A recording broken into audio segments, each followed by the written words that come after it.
নমস্কার বন্ধুরা, বসুন্ধরায় আপনাদের আরও একবার স্বাগত। তো আজকে নিয়ে চলে এসেছি আমি একটি লক্ষ্মী এবং গণেশের ডাইস তৈরির ভিডিও।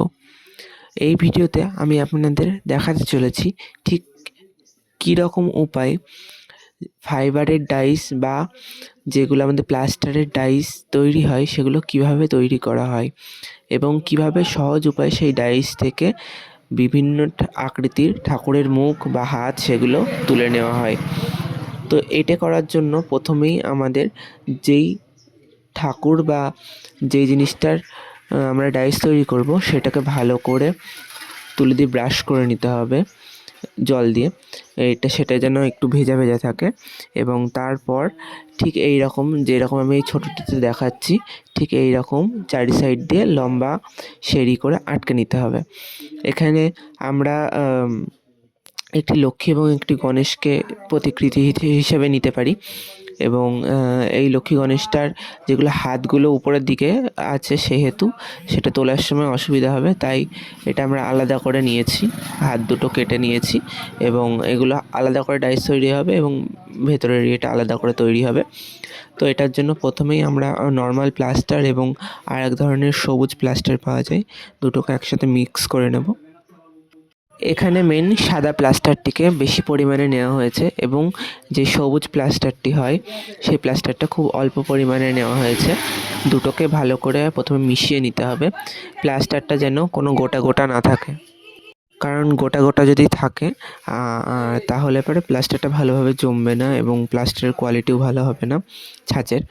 আর এখানে আমরা অল্প অল্প করে জল মিশাবো, কারণ একসাথে বেশি করে জল মিশিয়ে দিলে পারে ওর ভেতরে বুদবুদ তৈরি হয়ে যাবে। তো অল্প অল্প করে জল মেশাবো, আর যদি এর ভেতরে বুদবুদ তৈরি হয়ে যায় তাহলে পরে যে আমরা ছাঁচটা তৈরি করব সেটা ভঙ্গুর হয়ে যাবে, অর্থাৎ সহজেই ভেঙে যাবে, বেশি দিন লং লাস্টিং করবে না।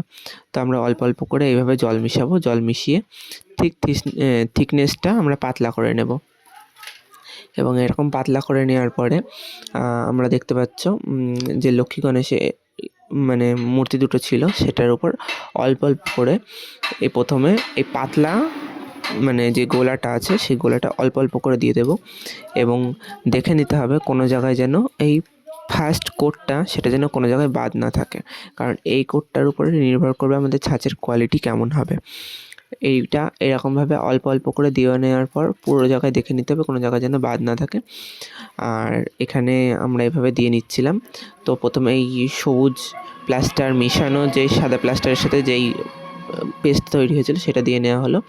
এরপরে ফার্স্ট কোটের পর এরকমভাবে কোনো আঁশ জাতীয় যেরকম পাট বা তন্তু জাতীয় কিছু একটা নিয়ে নিতে হবে। তো এখানে এরকম একটি বাজারে কিনতে পাওয়া যায় সেরকম ধরনের একটি জিনিস নিয়ে নেওয়া হয়েছিল। এরপরে আর এক কোট এরকমভাবে পাতলা করে সাদা প্লাস্টার দিয়ে দেওয়া হলো। এটার ভেতরে আর ওই সবুজ প্লাস্টার মেশানো হয়নি। তো এরপরে আমরা এই যেই তন্তু জাতীয় যেই পাটের মতন জিনিসগুলো ছিল সেইগুলোকে এর ভেতরে আস্তে আস্তে মেশাবো, আর সেগুলোকে ভালো করে ভিজিয়ে নিতে হবে যাতে শুকনো না থাকে। আর এইগুলোকে আমরা এই যে ডাইস আছে ডাইসের উপর দিয়ে দেবো। তো এইটা দেওয়ার কারণেই আমাদের ডাইসটা মজবুত হবে এবং বেশি দিন লং লাস্টিং করবে। তো আপনারা যারা ডাইস মানে অর্ডার দিতে চান তারা কমেন্ট করবেন এবং ভিডিও আপনাদের কেমন লাগছে অবশ্যই জানাবেন এবং আপনারা কেমন টাইপের ভিডিও দেখতে চাইছেন সেটাও আমাকে কমেন্ট করবেন। যদি ভালো লেগে থাকে ভিডিও তাহলে অবশ্যই একটি লাইক এবং একটি কমেন্ট করে যাবেন এবং শেয়ার করে দেবেন। আর যদি আপনার চ্যানেলে নতুন এসে থাকেন তাহলে অবশ্যই সাবস্ক্রাইব করে নেবেন, কারণ আপনি যে সাবস্ক্রাইব করবেন আমাদের তৈরি ভিডিওগুলো সবার প্রথম আপনাদের কাছে গিয়ে পৌঁছাবে, তার থেকে আপনারা কাজ ভালোভাবে শিখতে পারবেন। সেই কারণে আপনারা অবশ্যই সাবস্ক্রাইব করে পাশে থাকা বেল আইকনটি প্রেস করে নেবেন আর অবশ্যই ভিডিওটি শেয়ার করে দেবেন যাতে এই ভিডিওটি অন্য কারোরও উপকারে লাগে। তো দেখতেই পাচ্ছেন এরকমভাবে আমাদের যেই পাট বা তন্তু জাতীয় জিনিসটা দিয়ে দেওয়ার পর আর এক কোট সাদা যে আমাদের প্লাস্টার ছিল সেটাকে গুলিয়ে নিয়ে এটার উপরে আর এক কোট দিয়ে নেওয়া হচ্ছে, যার কারণে উপরের লেয়ারটা কোনো রকম খসখসে যাতে না থাকে।